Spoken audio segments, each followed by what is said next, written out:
Hello, everyone. Welcome to Astropath, which is Jennie Day of hiddenpathastrology.com and myself, Laurie of astrolore.org.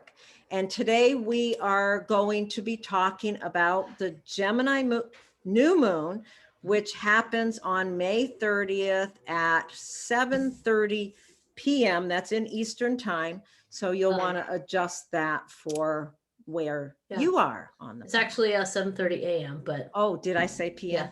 It's all right. We're good. Okay, all so good. 7:30 a.m. Yep. Eastern time. So adjust your time accordingly. And what we want to do before we jump into all the details about this particular new moon is just cover again the cycle, the phases of the moon.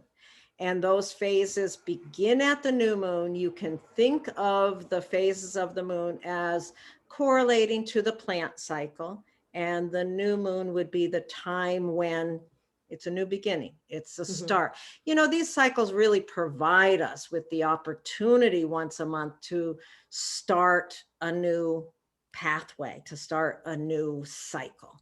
So we start that at the new moon. And that's when we plant the seed, and the moon grows a little bit each day. We come a week after the new moon to the first quarter phase, which is the time where we kind of push the story forward. And then a week after that, we come to the full moon, which is the full illumination of whatever the story is that's developing. And then a week after that, we come to the last quarter phase, which we begin to break down the story to begin another new start at the following new moon. Now, on the longer cycle, this new moon starts a process that will develop over the course of the next 6 months to the full moon in Gemini. I didn't track down that date. Did you, Jennie? Nope, I sure didn't. Okay. Well, we can get it. We can grab it. So and we can write it. We can put it in the notes underneath, but it's, you know, it's 6 months from now, the Gemini full moon. And that will be when the sun is in Sagittarius, and the moon is full. That will be the Sagittarius full moon. Yeah, and I do have the date now. It's December 7th, 2022. So late when it's a whole different season. It'll be all right.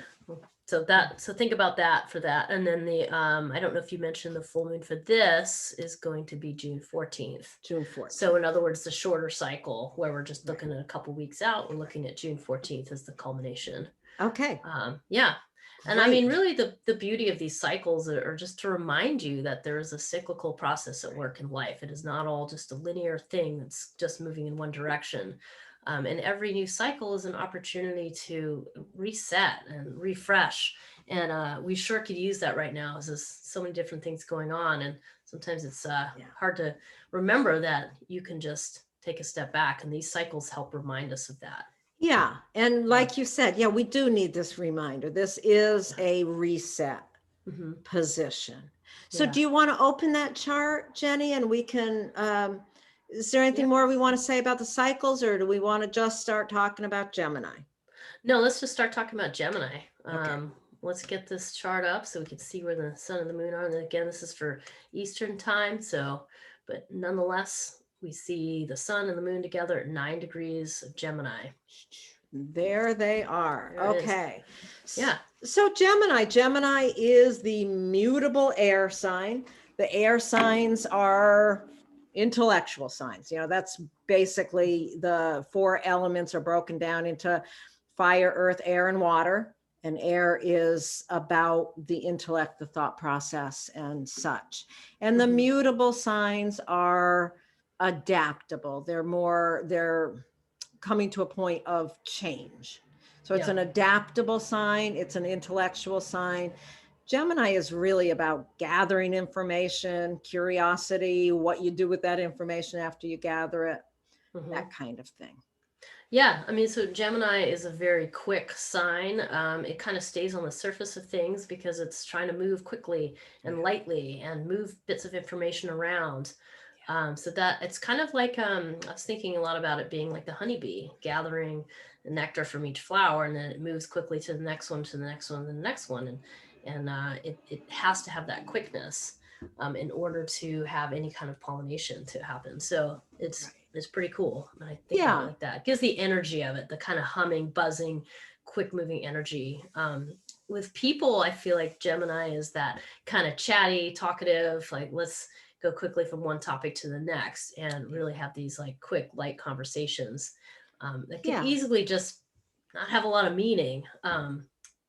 But that's not the whole purpose. So Gemini is it's ruled by Mercury, which is the quickest moving planet in our solar system. So that's kind of, where it gets that quickness from is the planet Mercury is always moving from one place to another, gathering and bringing what it has gathered to the next position. I mean, it's interesting at this new moon that Mercury is retrograde. So a lot of this, the conversation kind of indicated here at this beginning of a cycle is not a new gathering of information, but there's something that we have missed that needs to be brought forward in conversation, in gathering information at this time. Yeah, and thanks for bringing up the rulership there with Mercury ruling this Gemini new moon, because that really adds a different flavor. I mean, we do have Sun and Moon in Gemini, so that's our topic, is this quick moving energy. But when the ruling planet of that is actually in the Earth sign of Taurus, which is a slow moving fixed sign, which is not at all going to move quickly. It's completely almost opposite than Gemini. And so here we have a statement of like, we're seeing something again that we've seen over and over again that hasn't changed, that's being stuck. I mean, that's the kind of more, I guess, the more negative view of it, like the harder view of just like, oh my God, how many times have we seen these same things? But on the other hand, on a more positive note, it's an opportunity to go back and rebuild something, to repair something that isn't structurally sound, that isn't really working. So, yeah. Is there another way you interpret that, Laurie? Or no, I think that's exactly. It's like with that new moon in Gemini, there is a desire to start something and start it fast and get it moving. And the fact that it is ruled by Taurus, I'm saying exactly what you said, just in a different way. The fact that it's being ruled by that backwards Mercury in Taurus, it's like, you might want to have this quick conversation that's going to cure everything in a minute, but it's an old conversation and it's already stuck in the friggin' mud. And it's still stuck in the mud, and you still have there is the opportunity. And I think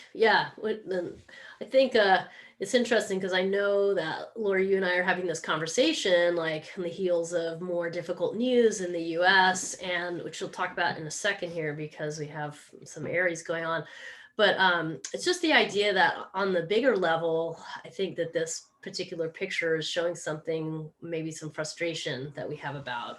But also on the personal level, we want to look at both. We want to look at like the bigger level of how it's reflecting the view of what's going on, especially in the United States right now. But we also want to have a chance towards the end to look at the personal view of how to use this energy in a positive way to make change in your life that also is going to impact the world around us. So I just want to mention that.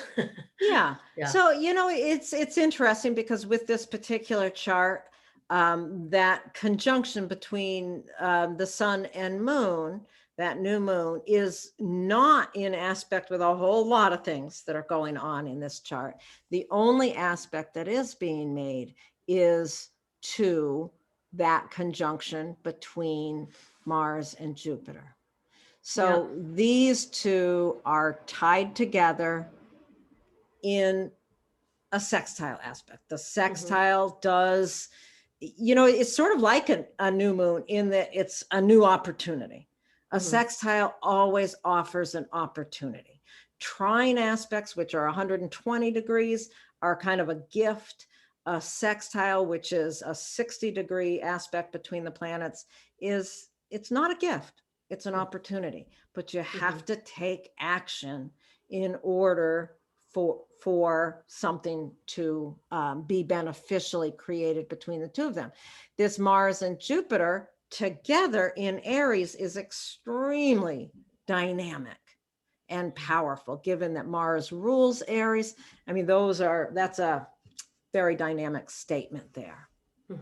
And yeah, this conjunction is like, freaking talk about it. Yeah. So, I mean, our conversation today comes on the heels of just like the news of another shooting in the United States. And I'm just going to say it because it's hard not to bring that into the conversation just briefly, just to say, hey, look, you know, we have Aries. It's a very fast and furious and heated sign. It's not thinking about consequences. And with Mars and Jupiter together, you have that intense kind of explosive energy. And then this new moon is like just what you just said, Laurie. It's like, hey, you know, we need to bring this into the conversation. And I think that then the next piece to that is just like, but we've had this happen so many times in this country. We're talking about the United States here, like it's happened so many times. And yet the response is always the same, is to kind of not take action in a way that is effective. And so I think that really is reflected in this chart, that, you know, retrograde, that feeling of like, oh my God, we've been here again, and we're doing this again, and we're doing this again, and we're just ignoring the facts, and we're refusing to take any sort of action.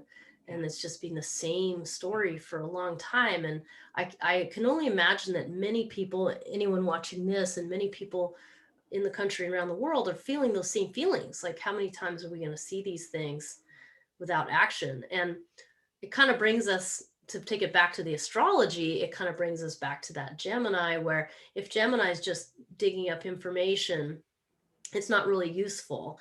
It's just data. It's meaningless data. But when you put that data in a context and you take action and you apply it, then it can turn into meaningful action, and it can really take it into a place of the intellect and of making good decisions, which is ultimately what Gemini can represent.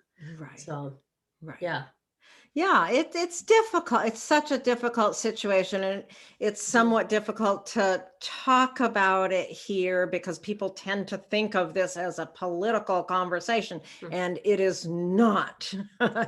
You know, from my perspective, this is absolutely not a political conversation. This is a conversation that goes way beyond politics. You think about, I was listening to some, and I don't remember what the statistics were, but just the number of people with all of these mass shootings that have happened in the past 10 years, the number of people who have really personally been impacted. You know, friends, neighbors, loved ones, children, grandchildren, you know, so many millions of people have been impacted regardless of political affiliation or anything else.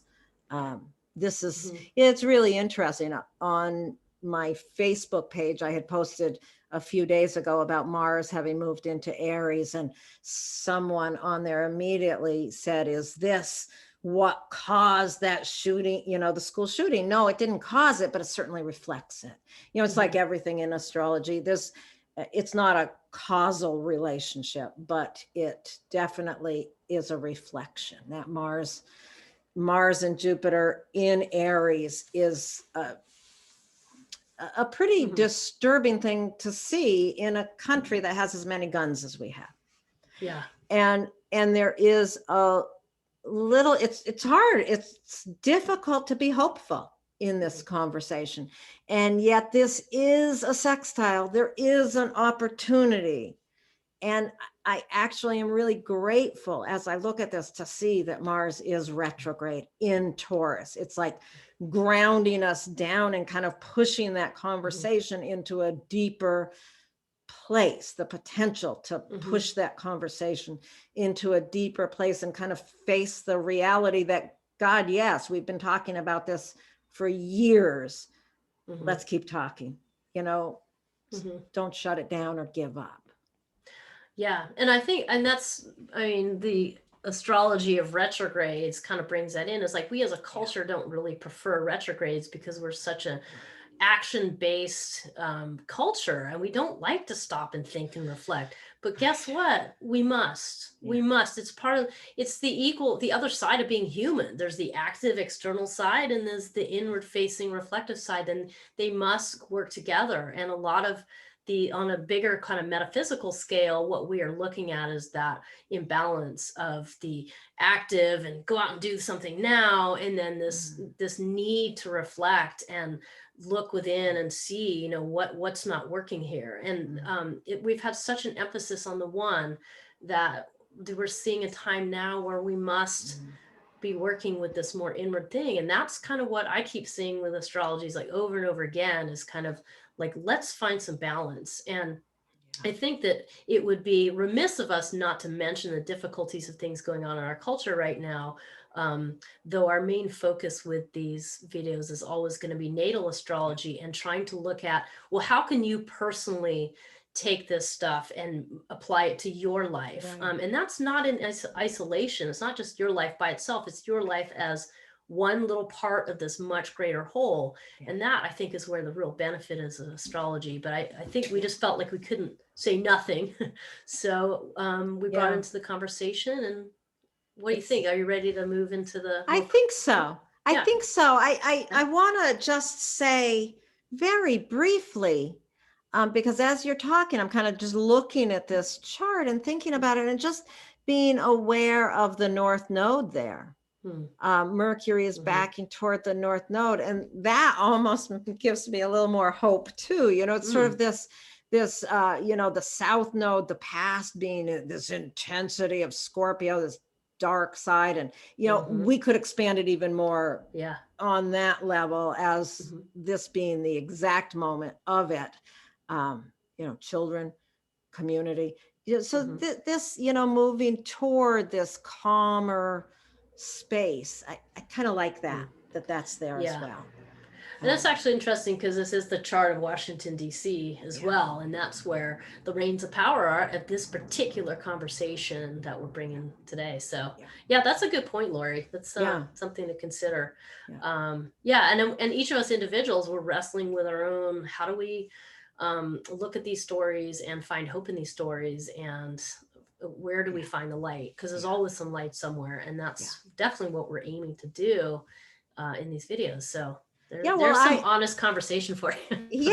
I actually, you know, it's great, because I actually just in this few minute conversation, I feel more hopeful now than I did when I started looking at this chart, because I think that is really helpful, that Mercury is retrograde. You know, everybody, everyone, nobody wants to see Mercury retrograde. Well, I've got to say, I'm so happy that Mercury is retrograde right now. We need to be revisiting these conversations. Okay, so are we ready to move into the individual impact pieces? Yeah, I think so. I mean, well, let me just say one other thing, which is simply that I do want to remind myself and everyone else too, that I think that this type of astrology can really help you with healing. And that's what we're trying to do as individuals and in the bigger picture. So here we are. If you have Aries rising, this new moon is happening in your third house. So it's really about conversation for you. You know, the new cycle begins with you speaking your mind. Yeah, that's right. And I think things to think about as you're starting this new cycle is just to, you know, keep your heart involved in the conversation. Like, keep your talking and keeping it in that Gemini realm.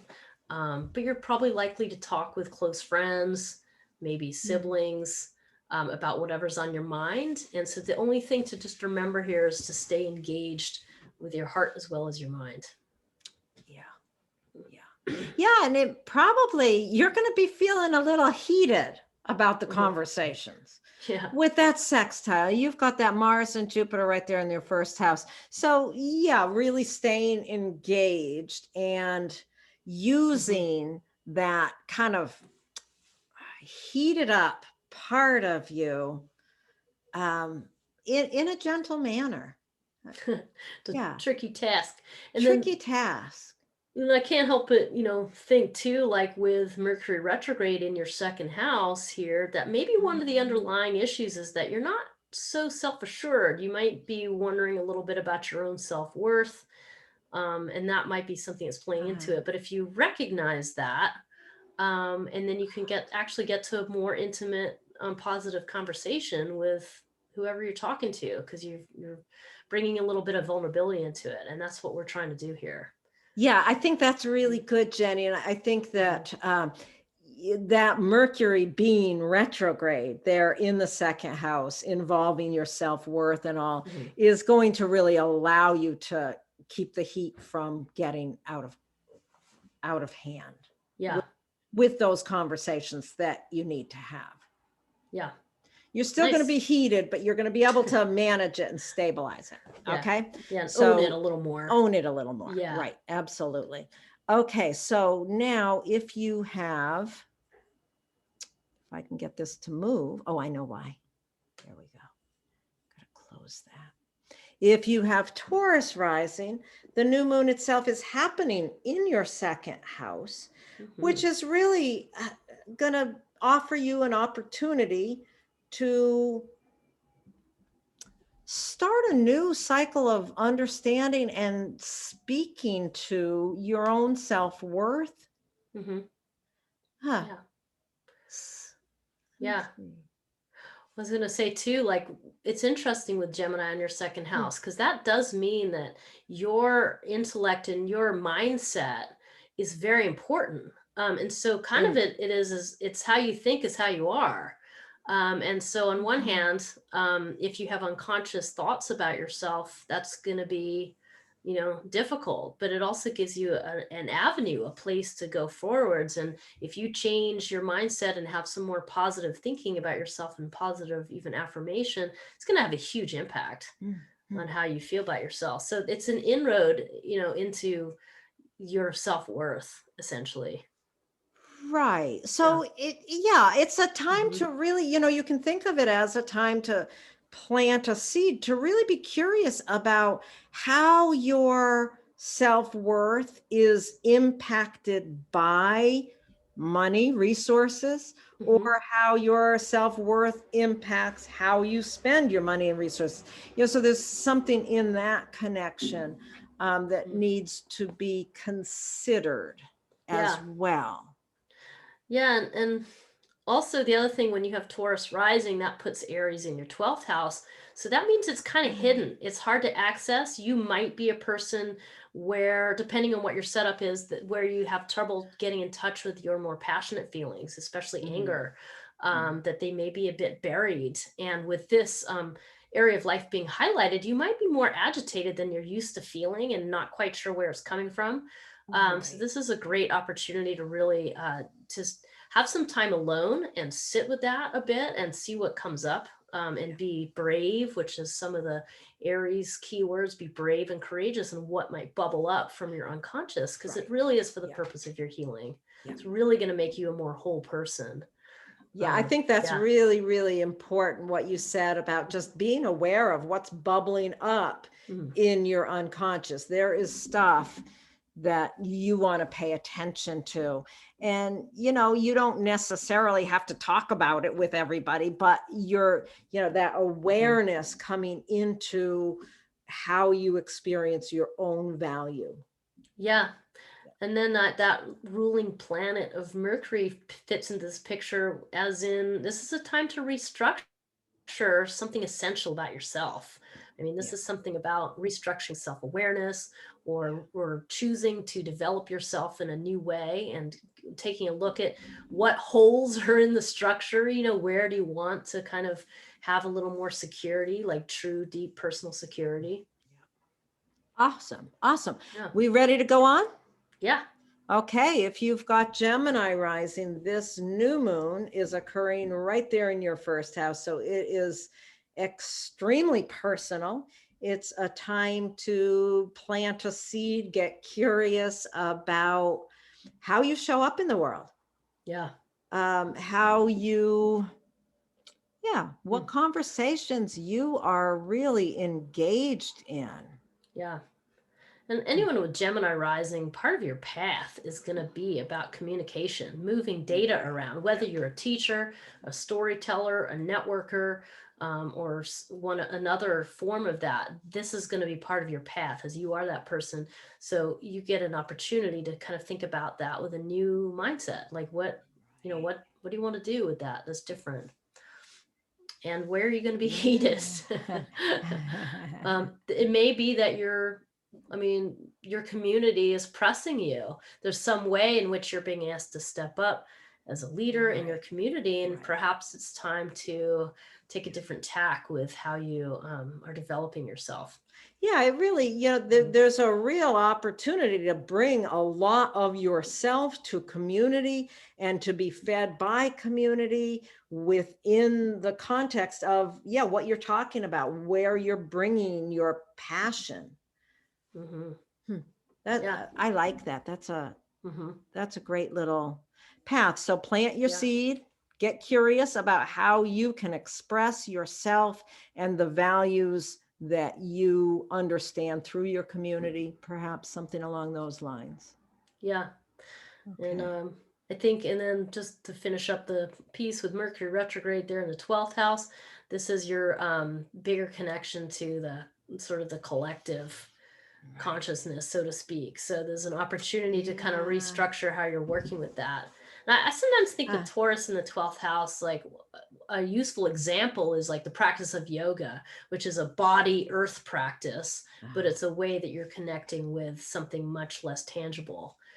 So just an example, but that's a way that you might be kind of reevaluating that. Like, how do you work with your sense of, I guess, spirituality or that, whether that be yoga or taking long, slow walks in the woods. Yeah, it can be any number of things, but some way that you're reconnecting. There's some way within that internal manner that you connect that is slowing down and allowing you to work with this conversation.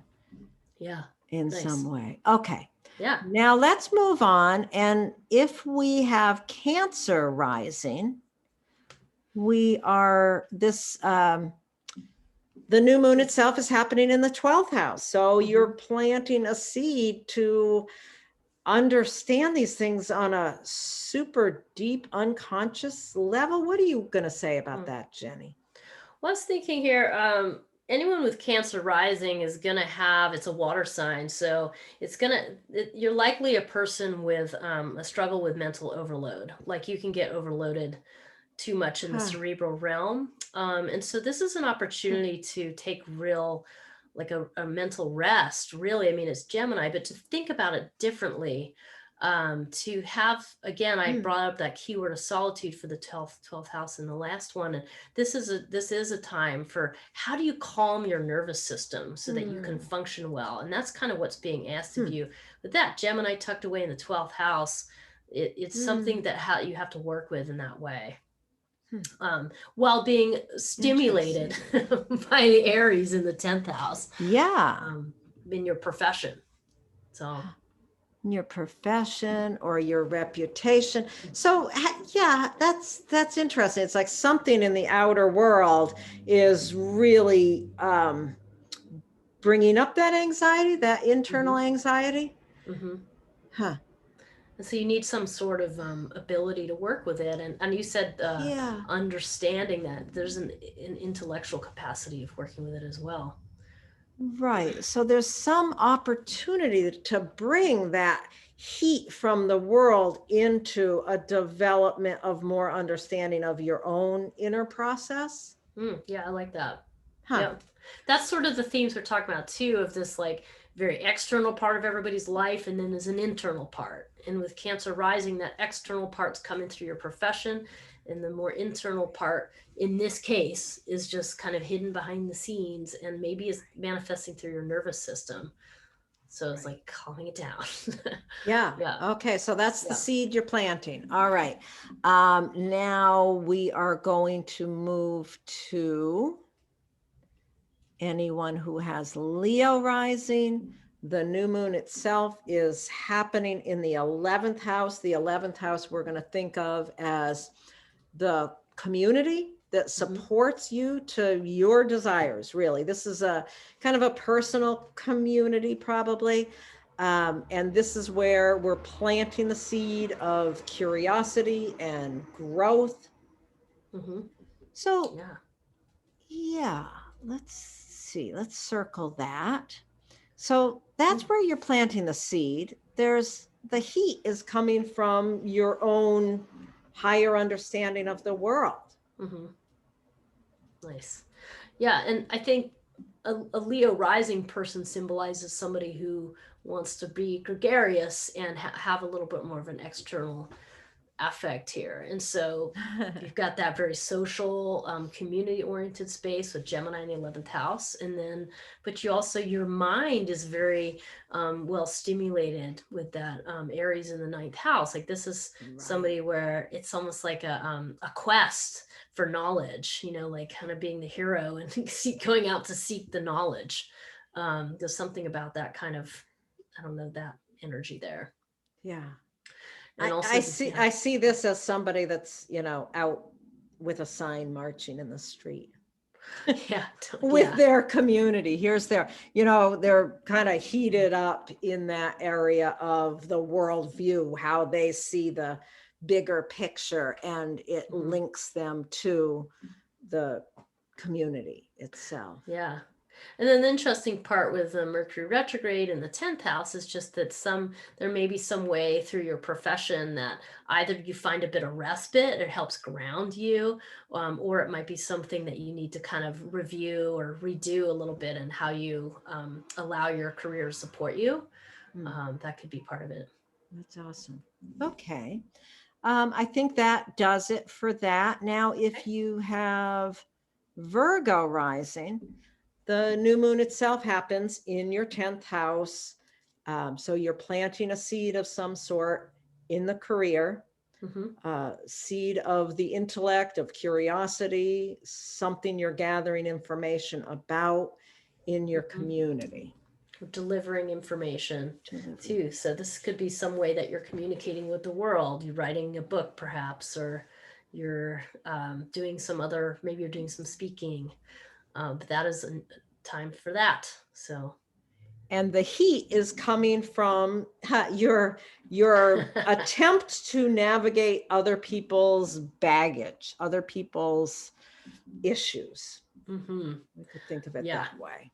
Yeah, so there might be some real frustration around other people's stuff. And maybe if you knew about this astrology, you remember, oh, okay, wait a minute. Like I can take a deep breath and I can take a step back from that and not let it piss me off so much.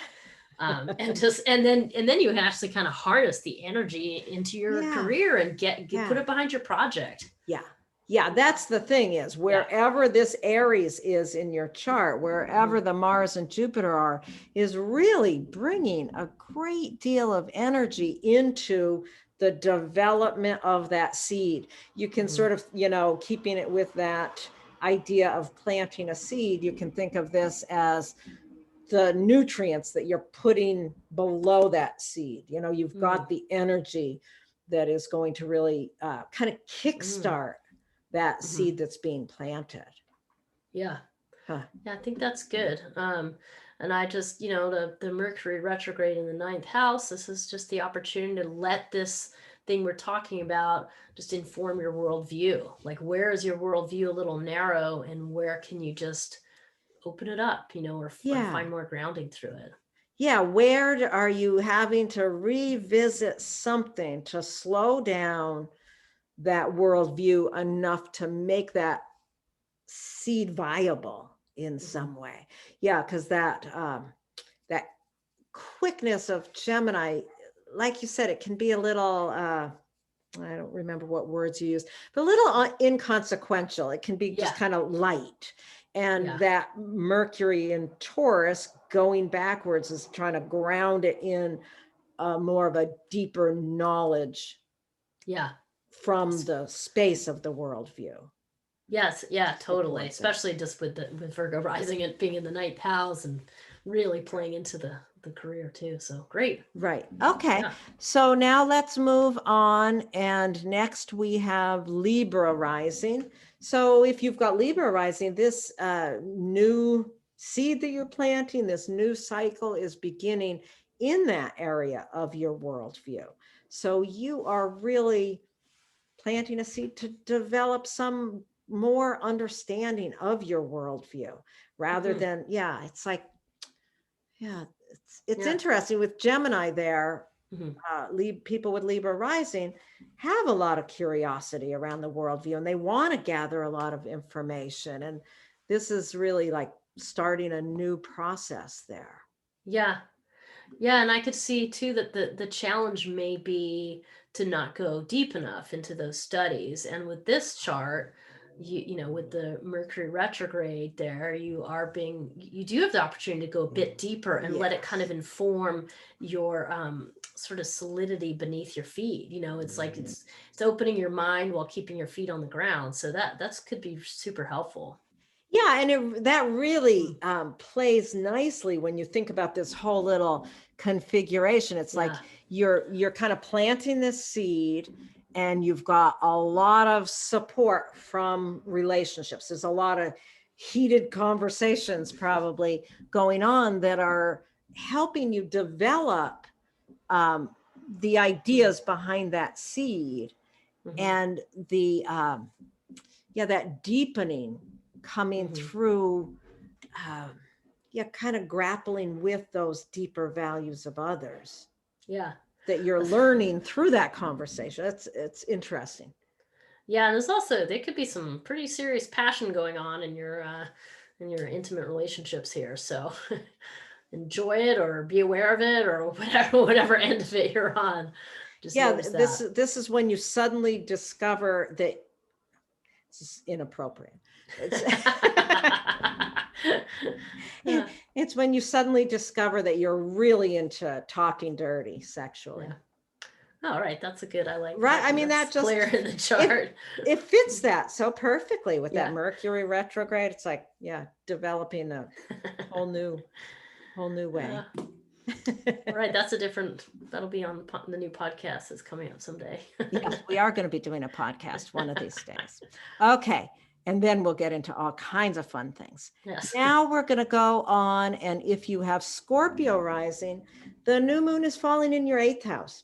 So it's really about, planting that seed around developing some new cycle, some new way of understanding, gathering information about other people's values, what other people believe is important in that 8th house. I was thinking it's interesting having Gemini in the 8th house like that, and this new moon bringing some a view into that, because I think that it could be easy with Gemini in the 8th house to kind of look at other people's stuff, like their baggage and their shit beneath the surface, like kind of look at it with curiosity, which is fine. But I also think you don't want people to feel like they're being looked at under a microscope. Like, so I think that you have to be sensitive with this, like that it's great to be able to look and have this air element of like having space and, maybe even a little bit of levity, but you got to remember that you're dealing with other people's difficult stuff. So that's kind of something that came to my mind, especially with the Aries perhaps stimulating this. So, this it's interesting to think about this, all this kind of volatile, strong Aries energy there in the 6th house. It's like, I don't know, maybe you're having conversations about health issues. That could really be something going on here, because this is your day-to-day routines of how you care for yourself, and you're kind of worked up in that area. You're kind of worked up there, and that is allowing you, it's really providing the space with the sextile aspect to have some interesting conversations with people who probably don't think the same way you do about how you should be taking care of your physicality, your day-to-day routines. Yeah, and in all that sort of air and fire, it's like you might have a little bit of stability in your partnership, because that's where you have Mercury and Taurus and retrograde. I mean, it also might be bringing stuff up where you need to revisit some Yeah. areas that don't feel so stable in the relationship, and that's Yeah. what is being highlighted for you. So it kind of brings that into the conversation as well. Yeah, I think you're really being asked to look deeper into. It's like with Gemini there, you might be kind of making assumptions on what other people's values are, and Mercury may be really asking you, go a little deeper, go Mhm. back, revisit what your assumptions Mm. are before you really get that um, seed planted. I could go Yeah, into, I've got all yeah, kinds that's of great. story going through my head about what this argument might be about and the benefit, the ultimate benefit of it, because it's Yeah. a sextile. It's Hmm. ultimately, these are really supporting each other. So Yeah. this kind of heated piece in your day to day is really supporting you to ask the questions, understand on a deeper level, and learn, kind of start a new process of understanding how to grapple with other people's deep stuff. Yeah. Interesting. Yep. Interesting to think about. Hmm. Okay, now we're going to go on. And if you have Sagittarius rising, this new moon is happening right there in your seventh house. Hmm. So this is a time to begin something new, some new conversation in an equal partnership of some sort. Seventh house is one-on-one relationships. Some, people think of it as spouse, but it's also a lot of different one-on-one type relationships. Hmm. Yeah. And I can't help but think with this, and I'm thinking about somebody with a Sagittarius rising. It's like you're probably somebody with a pretty adventurous spirit. You want to go out in the world and have a good time, and maybe go out on a quest. And maybe some of the challenge is that you keep it perhaps a bit too light in your relationship department, where actually perhaps your partner wants a bit more depth from you. Or maybe like you have this, the intellectual part is very important to you, but then what about the more central physical part? And that's where that Mercury retrograde might come in, of kind of bringing that more into your relationship. Oh, It's just one way of interesting. looking at it, but that's what came to my mind. Yeah. So then the heat is coming from the fifth house of your Hmm. creativity. Yeah. So something happening in that area of your creativity is really it's Mm. offering an opportunity to better understand your partner, Hmm. perhaps, or your partnership, or what you want in partnership. So Yeah. there's a deepening understanding of your desires and how to use that to support what your Yeah. new beginning Mm. is in the partnership. Yeah, and I think the fifth house is also the house of lovers, and it kind of Right. brings in this idea of like maybe what's going to help bring in more of that spark is to have that feeling of being just a lover again with your spouse, and that is one of the most elusive things in marriages, right? Like people get in these long-term relationships and they want to know where the spark went, and it's like, well, you know, first of all, you gotta set it up, you gotta structure it to a degree. You've got to like set aside the time to allow a space for the spark to even happen. But I feel like that's what some of this conversation is about for somebody with Sagittarius rising. Yeah. Or another way to look at it, Mhm. to bring these two together, would be, are you, do you want to bring this heat of this love partnership and use it to seed a more of a formal type, real, capital R relationship, Hmm. Yeah. that movement from lover to partner. There Yeah. may be something in there that is Mhm. a shift happening. Yeah, and then that sixth house in between the two with Mercury retrograde there is just sort of checking in with like your more routine part. Like what routines do you have that you need to keep working with that are gonna keep keeping your health in forefront, like making sure that you're sticking to the things that keep you happy and healthy, even while you're thinking about this, maybe this spicy relationship, Right. and needing to keep that intact. So, Yeah. Yeah. I like that. cool. That's great. Okay. So now if you have Capricorn rising, the new moon is happening in your 6th house. So you're planting a seed for your physical routines, Yeah. how you support yourself Yeah. through your dietary issues, exercise. Yeah, that 6th house is really the day-to-day routines that support health. Yeah. And usually somebody here, I picture somebody with Gemini here. It's possible you might be someone who gets bored easily with routine. You're like, ugh, I don't want to get on the elliptical. I don't want to do the same old, same old. And guess what? Like, you don't have to. As long as you have the core piece of it, which is things that are keeping you healthy, you can change it as much as you like. I mean, and that's, I think, the key to keeping health when you have Capricorn rising is allow yourself to have diverse things. Keep yourself curious. Allow yourself to try new things. It's running one day, maybe it's cycling the next day, and maybe you're going to do that trip where you're going to try like kite surfing, or something like that. I mean, just keep it up, mixed up. Okay. And where's the heat coming from, Jennie? Your family life, or something about your home that's frustrating. Like, I mean, all homes need repair, so it could be something like that. But yeah, there may be, I mean, this might be that you've got difficult things going on at home. So, go out and do those routines, go and do something for fun. Yeah, it really could be a lot of frustration at home, issues with your family that are really actually, to use them well, will allow you, that frustration at home, allowing you to develop new routines. Yeah. You could use it in that way.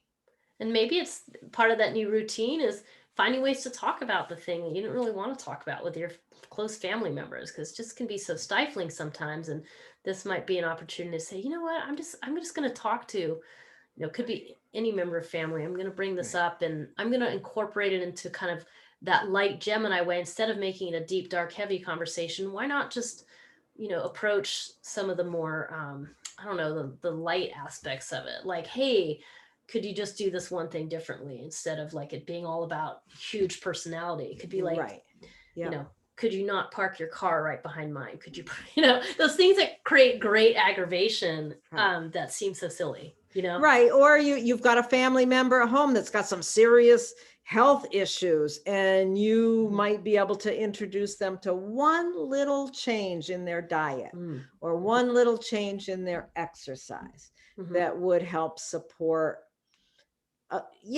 start, because it's a new moon, starting a conversation with a family member about routines of where the hell they park their car or how they exercise. Just those little things that do really cause frustration in families. This, you did also make me realize too, Laurie, like this is the perfect setup for like a time to start talk therapy. Like if you have some issues, that this is a great opportunity to be like, all right, I'm just going to do that because it's going to help me. It's not about being broken and you need to fix yourself. That's not it at all. It's simply finding the support you need to have the conversations you need. So absolutely. Very good. Okay, so let's go on. And we're going to see with Aquarius rising, the new moon is going to happen in the 5th house.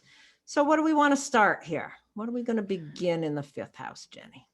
Well, you're going to, I just think there's a lot about intellectual curiosity with Gemini, and in your 5th house, that's your creativity. So you have a very inquisitive mind that can be folded into some really wonderful projects. And also bearing in mind that the 5th house is the way that you give love. So this is, I always like to think of it as your gift to the world. Like, what do you have to offer? And really have a gift of unconditional love that can come through your lively ideas and your thoughtfulness. So, and the heat is you want to talk. It's really interesting because the heat part with the Mars and Jupiter there in the 3rd house, there's a lot of, maybe frustration or a lot of energy that wants to be spoken, and to use that hot mind of the moment to kind of infuse the creative voice. Yeah. Absolutely. Like you have a lot to say, and you also have a lot to Right. offer. With Yeah. Aquarius rising, you have a different viewpoint than most other people. Aquarius really kind of goes way up to the stratosphere and looks at the really big picture and humanitarian causes and things like that. So you really have a lot to offer. And through your autonomy, your voice, and your real like inquisitive mind, and folding that into your creative project. So you gotta really have a lot to offer those Aquarius rising people. Yeah, the more we're looking at these, looking at each one, I really like this it's just such a nice combination. Sextiles really do offer amazing what it offers to us. So if you've got Aquarius rising, do some creative writing. You've got so much energy right now to use your voice in a creative way, whether that be writing or speaking, but using your voice in a creative way. Don't miss the opportunity. Yeah, and guess what? With that Mercury retrograde in the 4th house, it's really going to give you the opportunity to get your own inner foundation a little bit more secure. Like, what is that missing? What is the pothole in your inner foundation? And you have a chance to fill that by going back. Oh, very good. So your good opportunity. The inner pothole in your mind. I love That's that. right. That's just great. Okay. So now if you have, get this so it'll go. If you've got Pisces rising, the new moon is happening right there in your 4th house. So we're going to be beginning some conversation probably within the context of family, home.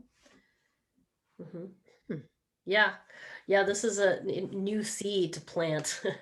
And I just think someone with Gemini in the 4th house, like, I mean, you have a great ability to have clear communication in your family life. And I mean, that's what it suggests, at least. Doesn't mean it's an easy walk in the park, but it's just, you have a clear, you have a clear channel here with Gemini in the 4th house to really kind of give clear instruction and have a clear, channel communication. I also think it's just nice to have, one of the keywords with air is just having equanimity of mind. So that just means even keeled mind, where you're not getting swept away into impassioned emotions.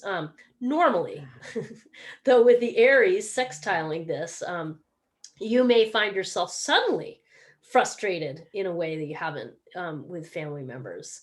And perhaps it's just time to give voice to something that has been irking you. And I just think normally you're going to be calm and collected, but yet right now you might be feeling yourself to be quite irritated. That it's interesting. It's like, the heat and possible frustration, that enlarged area there is really, it's really impacting your self-worth, how you think of yourself in relation.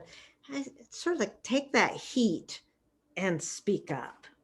You got to speak up with your family members. And because it is a sextile, the conversation should go fine, because Mercury is really supporting it by kind of digging in deep and slowing you down and having you really look at how you're speaking with that Mercury in the 3rd house. I think that Mercury retrograde is such a huge support for all of us right now. It's really just, I mean, it's forcing us to go a little bit beneath the surface, which is always the thing that we have to do, because otherwise you're just playing the blame game where everybody out there around you is at fault. And that's just not the truth of things. It's not really about fault. It's about going in and saying, hey, I need to slow down. I need to anchor down. What am I really saying?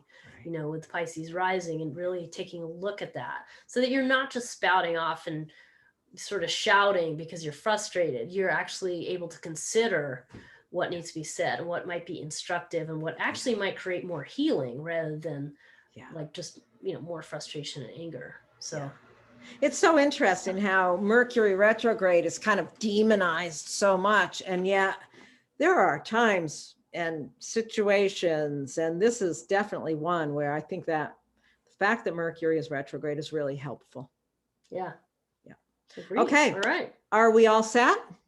I think we're all done with All right. our new moon in Gemini. So I'm going to stop sharing that, and we're back to just us here. And there you have it. All right. Well, thanks for watching, everybody. And please give us comments and post if you have any questions. And please follow our Astropath YouTube channel. Yes. Thank you, everyone. Have a great day. Bye. Bye. Happy new moon. Bye.